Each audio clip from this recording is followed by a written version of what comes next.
chapter 23, which is an era of protest and change. And this particular section is about the counterculture, which is very, very interesting.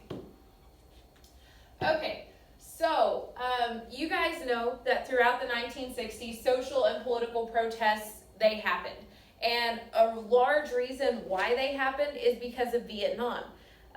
Vietnam is the event that helped create the counterculture of the 1960s and the 1970s because people protested it. They wanted you to think outside the box. They wanted you to question the government and think critically. Okay, now the counterculture, people who participate in this, they're going to value youth. There was actually a phrase like, don't trust anyone over 30.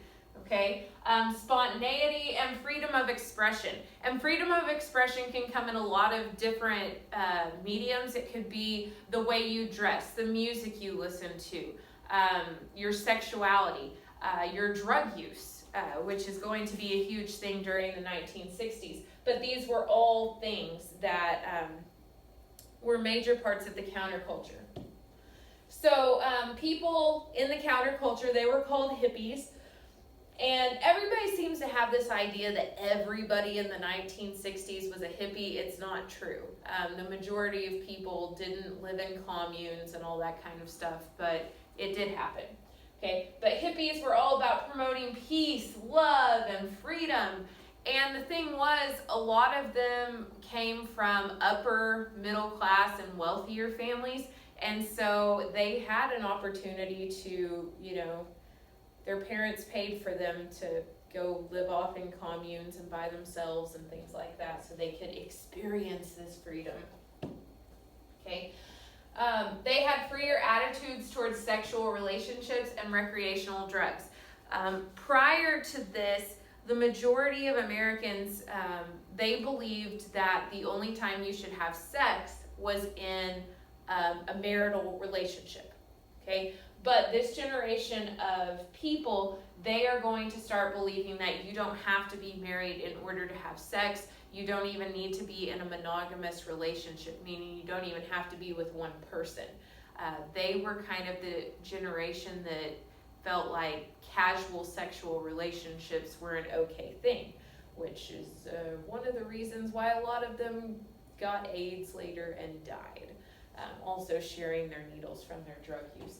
But they believed that recreational drugs were, just awesome. They thought it was a great thing. It opened up your mind. It got you in touch with who knows what, but that was their idea. And at this time, we have a generation gap, okay? And this generation gap, it's a lack of understanding and communication between adults and youth. And you guys have to understand why. The adults at this time in history, they lived through the Great Depression. They grew up going without things. They had to stretch money. They had to do all sorts of things. And once the Great Depression was over, they grew up during World War II.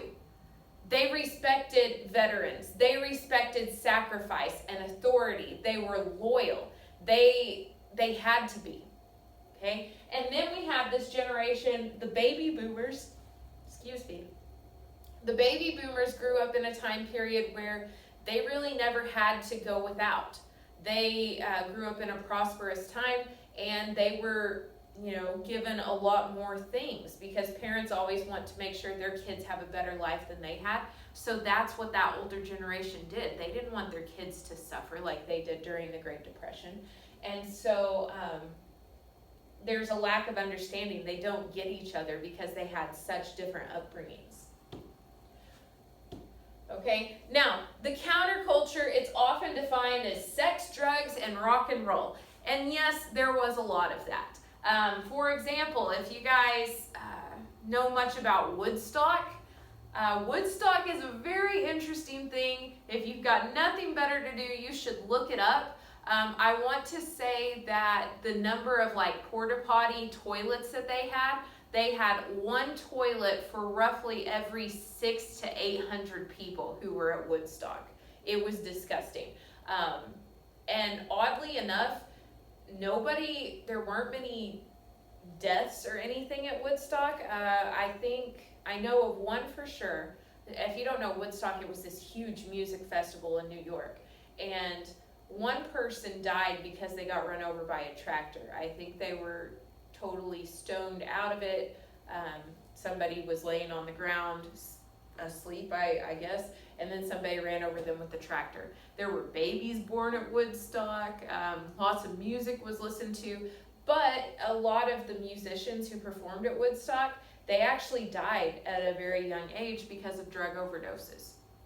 So, I mean, there's a bunch of negatives that go with this. But there was more to this counterculture than sex, drugs, and rock and roll.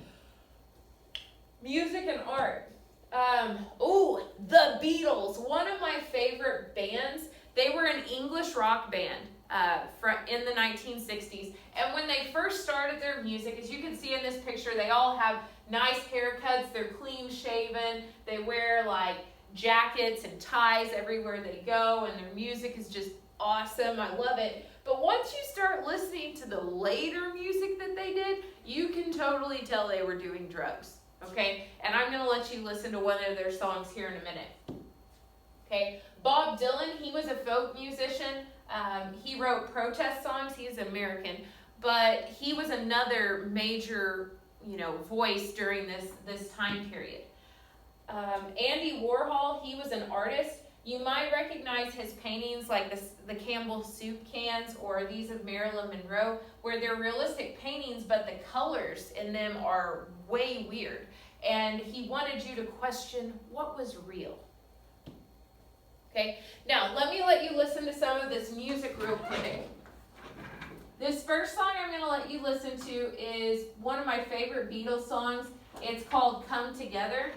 And as you listen to this, you can totally tell they had to have been on drugs because the lyrics don't make any sense at all.